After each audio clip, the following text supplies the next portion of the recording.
خلينا أول شيء نعرف إيش هو هذا النوع من القهوة. هو عبارة عن القهوة الطبيعية التقليدية معها الفطر الطبي، وهو عبارة عن بودرة أو مستخلص من الفطر له مكونات كثيرة، من ضمنها اللي هو الريتشي اللي يساعد على الاسترخاء ودعم المناعة في الجسم، أيضا الكورتيسيبس خاص للطاقة اللي مهمة أيضا للناس اللي بيحتاجوا للطاقة، التشاجا وهو مضاد للأكسدة وطبعا هذا اللي دائما الناس تدور عليه، واللاينز مين اللي خاص للدماغ وصحة الدماغ خاصة في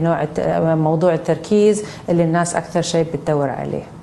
ما هي فوائدها؟ بالنسبة للفوائد طبعا هو زي ما قلنا هو بيزيد الطاقة، فبالتالي هو بيقلل من نسبة التوتر في الجسم، أيضا بيزيد المناعة والتركيز في الدماغ ولأنه فيها مضادات الأكسدة، وهو أقل حموضة من القهوة العادية على المعدة وبالتالي بيكون أسهل عليهم